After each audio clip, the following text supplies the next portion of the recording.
Hello everyone, I hope कि आप सभी अच्छे होंगे। इस वीडियो लेक्चर के अंदर हम लोग व्याकरण का परिभाषा और ये कितने प्रकार के होते हैं हम लोग प्रॉपर ढंग से इस वीडियो लेक्चर के अंदर समझने वाले हैं। प्लीज़ आप लोग इस वीडियो को पूरे ध्यान से शुरू से लेके एंड तक जरूर देखिएगा। चलिए इस वीडियो लेक्चर को हम लोग फटाफट से शुरू करते हैं। और मैं आपको बता दूं, अगर आप क्लास 10th और 12th में हैं तो इस टॉपिक से 1-2 नंबर के क्वेश्चन पूछे जाते हैं। ठीक है, मैं आपको वीडियो के अंदर ही बताऊंगा। देखिए, तो सबसे पहले हम लोग समझ लेते हैं कि एक्चुअल में व्याकरण क्या होता है। ठीक है, व्याकरण क्या होता है। तो देखिए, हम लोग हिंदी में क्या करते हैं, कन्वर्सेशन किसी से बातचीत करते हैं या लिखते हैं। ठीक है, तो व्याकरण से ही हमें पता चलता है कि क्या जो हम बोल रहे हैं वो सही बोल रहे हैं या जो लिख रहे हैं वो सही लिख रहे हैं कि नहीं। ठीक है, तो व्याकरण का परिभाषा क्या होता है, जिस शब्द से, ठीक है, जिस शब्द से शुद्ध शुद्ध पढ़ने या लिखने का ज्ञात होता है उसे ही हम लोग क्या कहते हैं, व्याकरण कहते हैं। ठीक है, समझ में आ गया। ये कैसे क्या होता है मैं आपको अभी बताऊंगा। ठीक है, तो देखिए, व्याकरण का सिंपल सा परिभाषा था, जिसे शुद्ध शुद्ध बोलना या शुद्ध शुद्ध पढ़ने या लिखने का ज्ञात कराता है उसे हम लोग क्या कहते हैं, व्याकरण कहते हैं। ठीक है, अब व्याकरण आमतौर पर या जनरली 5 प्रकार के होते हैं। ठीक है, व्याकरण कितने प्रकार के होते हैं, 5 प्रकार के होते हैं। कौन कौन से, वर्ण विचार, शब्द विचार, वाक्य विचार, चिन्ह विचार, छंद विचार। ठीक है, तो ये 5 इसके प्रकार होते हैं। अब आइए हम लोग एक एक करके इसको अच्छे से समझते हैं। ठीक है, वर्ण विचार को, ठीक है, वर्ण विचार को हम लोग इस वीडियो लेक्चर के अंदर खत्म कर देंगे। ठीक है, देखिए यहाँ पे मैंने प्रॉपर चार्ट बना दिया है, इसका आप स्क्रीनशॉट ले लेना। ठीक है, इससे क्या होगा कि आपको जैसे कितने भागों में बटा है ये आसानी से आप याद कर पाएंगे। ठीक है, जैसे व्याकरण कितने भागों में बटा है, वर्ण विचार, ठीक है, शब्द विचार, वाक्य विचार, चिन्ह विचार और छंद विचार, ये हो गया।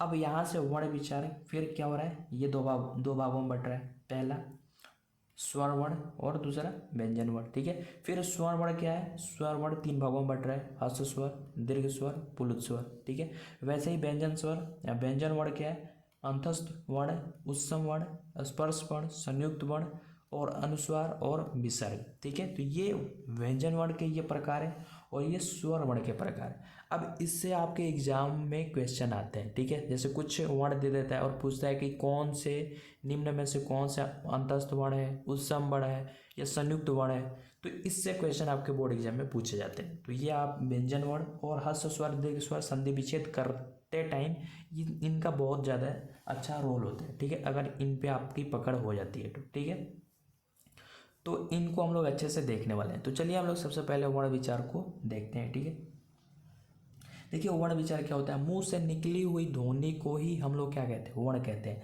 अब आपने इंग्लिश में लेटर पढ़ा होगा। ठीक है, लेटर ABCD। ठीक है, ABCD होता है ना, ABCD से हम लोग क्या बनाते हैं, वर्ड बनाते हैं। ठीक है, तो वैसे ही हिंदी में वर्ण होता है, मुंह से निकली हुई ध्वनि को क्या कहते हैं, वर्ण कहते हैं।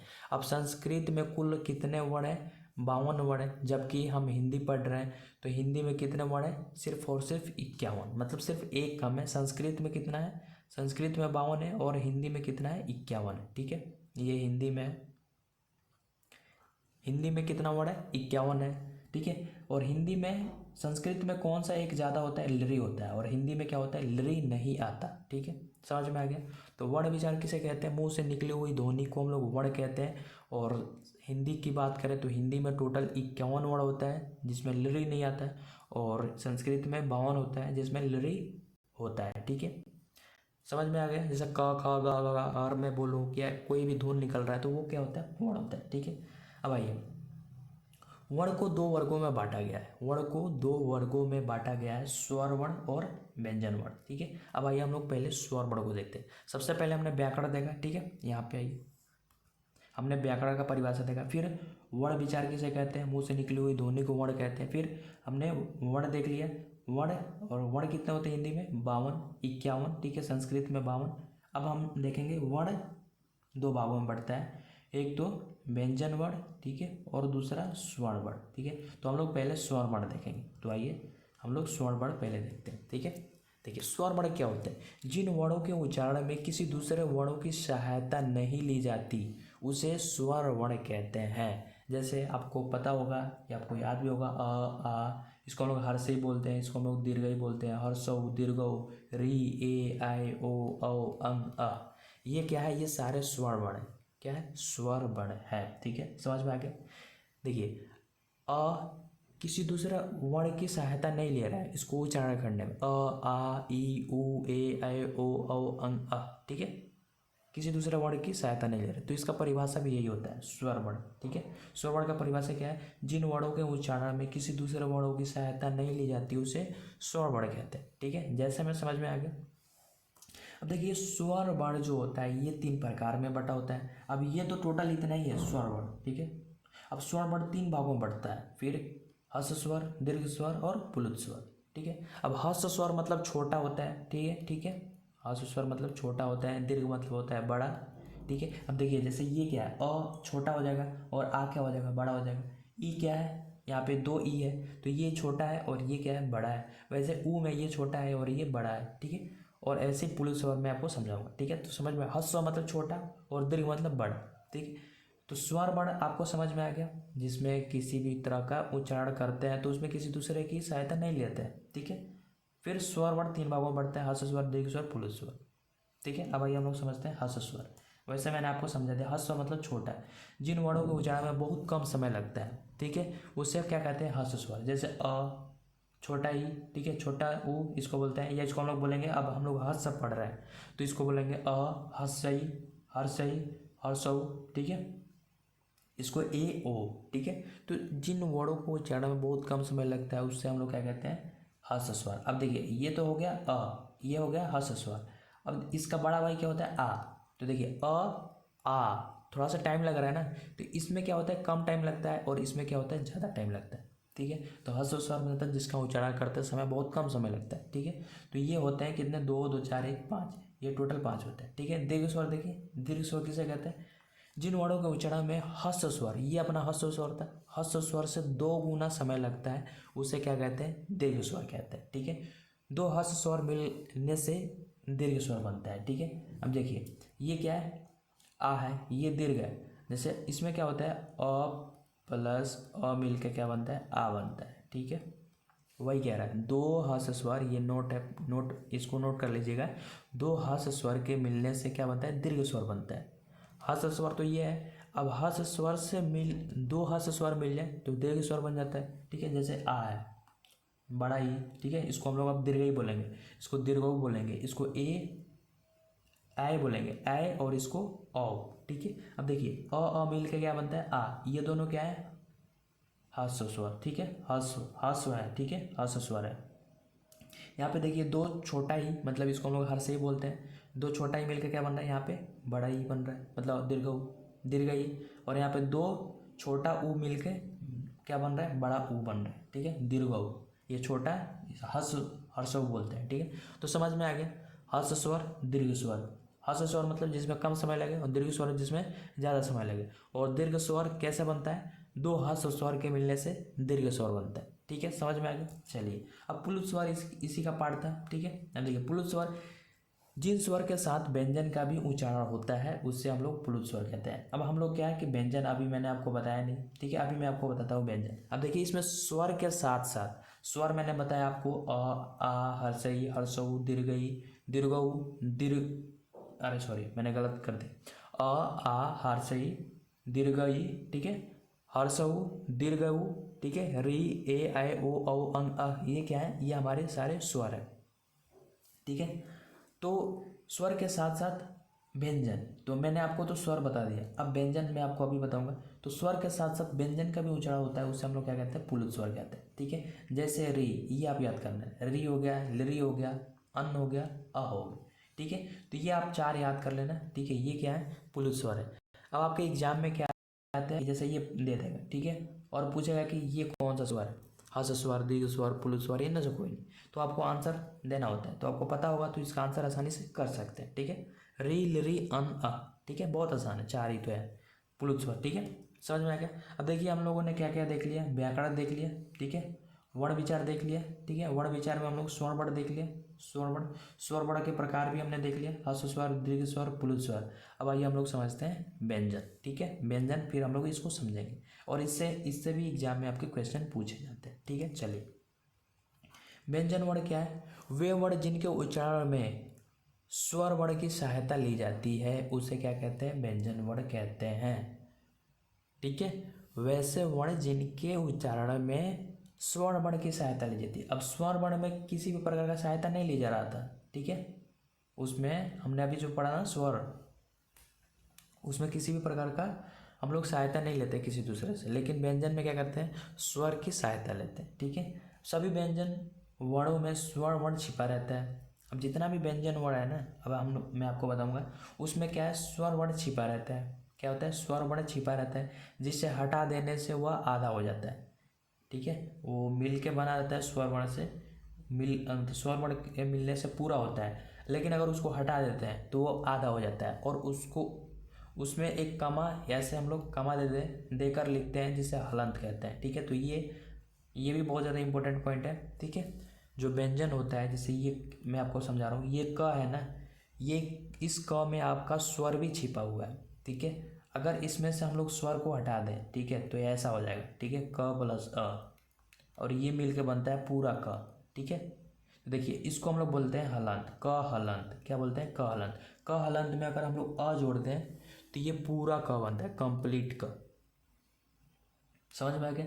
तो व्यंजन वर्ण जिसके उच्चारण में हम लोग क्या करते हैं, स्वर वर्ण की सहायता लेते हैं, उससे हम लोग क्या कहते हैं, व्यंजन वर्ण, ठीक है। और व्यंजन वर्ण में अगर हम लोग स्वर वर्ण को हटा दें तो वो आधा हो जाता है, और कमा दे के लिखने से उसको हम लोग क्या कहते हैं, हलंत कहते हैं, ठीक है। जैसे यहाँ पे देखिए क में क्या है, अ स्वर है, इसमें का में क्या है, आ स्वर है, की में क्या है, छोटा ई, इसको हम लोग हर से ही बोलेंगे, ठीक है। यहाँ पे भी देख सकते हैं, ये छिपा है, ऊ छिपा है, दीर्घऊ छिपा है, री छिपा है, क्री में क्या है यहाँ पे, ठीक है, समझ में आ रहा है। री जो है क्री, और यहाँ पे एक सेकंड, क्री जो है क और री से मिलके बना है, ठीक है। क, यहाँ पे मैंने गलती कर दिया, इज इक्वल टू प्लस री, ठीक है। क्री जो है क हलंत और री से मिलके बना है क्री, समझ में आ गया। तो इसमें देखें यहाँ पे सभी व्यंजनों में क्या है, ये छिपा है, क्या छिपा है, स्वर वर्ण, ठीक है। इसको हटा देने से क्या हो रहा है, ये सारे हलंत आधा हो जाएंगे, ठीक है, समझ में आ गया। चलें अब देखिए व्यंजन वर्ण के कितने प्रकार होते हैं, अगर पूछा जाए तो व्यंजन वर्ण के टोटल 5 प्रकार होते हैं। कितने प्रकार होते हैं, 5 प्रकार होते हैं। कौन कौन से, अंतस्थ वर्ण, उत्सम वर्ण, स्पर्श वर्ण, संयुक्त वर्ण और अनुस्वार और विसर्ग, ये एक साथ आते हैं। तो अब आइए इसको हम लोग एक एक करके देखते हैं, और ये टॉपिक बहुत ज़्यादा इंपॉर्टेंट है, ये जो मैं अभी बताऊंगा इसमें से क्वेश्चन आपके बोर्ड एग्जाम में पूछे जाते हैं, ठीक है। चलिए अंतस्थ वर्ण, जिन वर्णों के उच्चारण में सांस अंदर लेना पड़ता है उससे क्या कहते हैं, अंतस्थ वर्ण कहते हैं। क्या कहते हैं, अंतस्थ वर्ण। अब एक सेकंड, मैंने आपको क्या है कि व्यंजन वर्ण, व्यंजन वर्ण में मैंने आपको बताया नहीं, जैसे क वर्ग हो गया, ठीक है, क वर्ग हो गया, च वर्ग हो गया, ठीक है, च वर्ग हो गया, ट वर्ग हो गया, ठीक है, ट वर्ग हो गया, त वर्ग हो गया, ये सारे क्या है, ये व्यंजन, मतलब क ख ग घ, ये सारे क्या व्यंजन, समझ में आ गया। चलिए अब हम लोग अंतस्थ वर्ण समझते हैं। जिन वर्णों के उच्चारण में सांस अंदर लेना पड़ता है उसे क्या कहते हैं, अंतस्थ वर्ण कहते हैं। ये 4 होते हैं। तो अगर आपसे पूछा जाए कि अंतस्थ वर्ण कितने होते हैं, कितने होते हैं भाई, 4 होते हैं। कौन कौन से, य र ल व, ये 4 ही होते हैं अंतस्थ वर्ण। और आपके एग्जाम में जैसे इसमें से कोई दे देगा, ठीक है, जैसे पूछा गया कि निम्न में से कौन सा अंतस्थ वर्ण है, तो उसमें से आपको दे देगा ऑप्शन क, य, ह, ठीक है, और च। तो आप बताइए इसमें से कौन सा अंतस्थ वर्ण है, मतलब जिसमें सांस अंदर लेना पड़ता है। तो देखिए य, र, ल, व, तो इन सब में सांस अंदर लेना पड़ रहा है, तो ये आपको याद रखना है कि अंतस्थ वर्ण 4 होते हैं, ठीक है। तो इसमें से अगर जैसे ऐसा क्वेश्चन आ जाए तो आपको टिक करना है कौन सा, ये, ठीक है। अब देखिए उत्सम वर्ण, उत्सम वर्ण मतलब नाम ही ऊष्मा पैदा करना है, मतलब जिनके उच्चारण में सांस बाहर की ओर छोड़ा जाता है, सांस बाहर की ओर छोड़ा जाता है, उसे क्या कहते हैं, उसे उत्सम वर्ण कहते हैं, उत्सम वर्ण कहते हैं। ये भी 4 होते हैं, ठीक है। कितने होते हैं, हाँ 4 होते हैं, तलाबी स, मूर्धनी स और दंती स, ठीक है। यहाँ पे मैंने उल्टा लिख रखा है, ये तलाबी स, ये हमारा मूर्धनी स और ये हमारा दंती स, ठीक है। और हाँ आप बोल के भी देखिएगा तो क्या सांस बाहर आ रहा है, ठीक है, सांस बाहर की ओर छोड़ा जाता है, उसे उत्सम वर्ण कहते हैं। तो उत्सम वर्ण भी कितने होते हैं, 4 होते हैं। अंतस्थ वर्ण भी कितने होते हैं, 4 होते हैं, ठीक है। चलिए वह स्पर्श वर्ण, जिन वर्णों के उच्चारण में कहीं ना कहीं जिह्वा का स्पर्श होता है, जिह्वा मतलब जीभ का स्पर्श ऊपर या नीचे या जीभ दांत में स्पर्श होता है, उसे क्या कहते हैं, स्पर्श वर्ण। देखिए जैसे ये कितने होते हैं, 25 होते हैं। जैसे क वर्ग, च वर्ग, ट वर्ग, त वर्ग, प वर्ग। मैंने आपको बताया ना, ये व्यंजन में सारे आ जाएंगे, क ख ग य र ल व सब कुछ आ जाएगा, ठीक है। और स्वर वर्ण में क्या होगा, सिर्फ अ आ, ठीक है, वो होता है 12। इसमें कितने हो जाएंगे, 25।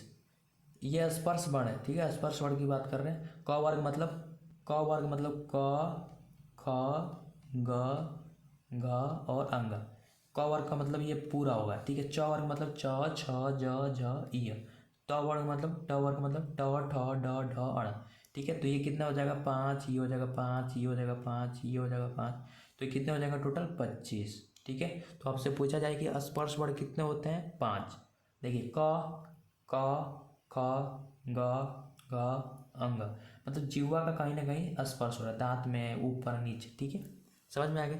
तो स्पर्श वर्ण कितने होते हैं, 25 होते हैं, ठीक है। अब आइए संयुक्त वर्ण। देखिए नाम से पता चल रहा है संयुक्त, मतलब जुड़ा हुआ है, ठीक है, संयुक्त है। मतलब वैसे वर्ण जो दो व्यंजकों, व्यंजन वर्णों से मिलकर बना होता है। दो व्यंजन मतलब जोड़ के बना है, ठीक है, उसे क्या कहते हैं, संयुक्त वर्ण कहते हैं, ठीक है। ये कितने होते हैं, ये टोटल 3 होते हैं। संयुक्त वर्ण कितने होते हैं, 3, छ, तरह और ज्ञ। देखिए छ जो होता है ये किससे मिलकर बना होता है, क हलंत और मूर्धनि स हलंत से क्या बनता है, स बनता है। वैसे ही तरह जो है ये किससे किससे मिलकर बना होता है, त हलंत और र हलंत। हलंत क्यों बोल रहा हूँ, क्योंकि यहाँ पे अभी त आधा है, र क्या है, आधा है, ठीक है। तो इतना समझ में आ गया आपको, ठीक है। अब देखिए अनुस्वार और विसर्ग लास्ट है अपने, ठीक है। चलिए आइए इसको समझ लेते हैं, अनुस्वार और विसर्ग।